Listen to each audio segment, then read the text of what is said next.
আসসালামু আলাইকুম। Welcome back to my channel. আমি নুসরাত। আজকে আপনাদের সাথে শেয়ার করব চিড়া দিয়ে একটি সহজ এবং ঝটপট বানানো যায় এরকম একটা ডেজার্ট।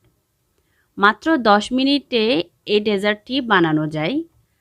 আর এই ডেজার্টটা যদি আমরা আমাদের ইফতারের টেবিলে রেখে থাকি তাহলে আমাদের ইনস্ট্যান্ট এনার্জি দেয়। আশা করব আমার আজকের রেসিপি আপনাদের ভালো লাগবে। চলুন তাহলে শুরু করা যাক। প্রথমে একটি বাটিতে আমি 2 টেবিল চামচ কাস্টার্ড পাউডার নিব। এই কাস্টার্ড পাউডারটা ভ্যানিলা ফ্লেভারের। চাইলে এখানে অন্য ফ্লেভারের কাস্টার্ড পাউডার ইউজ করা যাবে। এবার এতে আমি আধা কাপ পানি দিয়ে পাউডারটা ভালোভাবে মিক্স করে নিব যাতে জমাট বেঁধে না থাকে।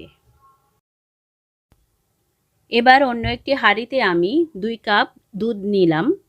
এই দুধটা আমি আগে থেকে জাল দিয়ে নিয়েছি। এবার এতে আমি 1/4 কাপ চিনি দিয়ে দিলাম।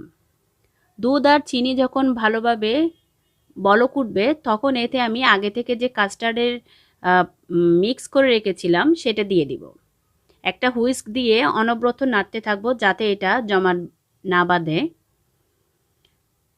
কিছুক্ষণ নাড়াচাড়া করার পর এটা যখন ঘন হয়ে আসবে তখন এটা আমি নামিয়ে রেখে দিব। দেখুন ভিউয়ার্স, আমি খুব একটা ঘন করব না। এরকম পর্যায়ে যখন আসবে তখন এটা আমি নামিয়ে ঠান্ডা করে ফ্রিজে রেখে দিব।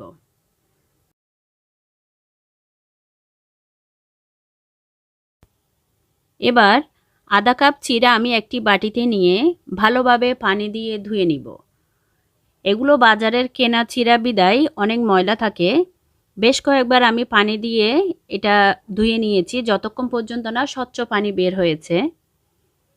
আর ভালোভাবে ধোয়ার পর এটা আমি প্রায় 20 থেকে 30 মিনিট এটা ভিজিয়ে রাখবো। ভিউয়ার্স, আমার এটা লাল চিড়া তাই এটা ভিজতে একটু বেশি সময় লাগে।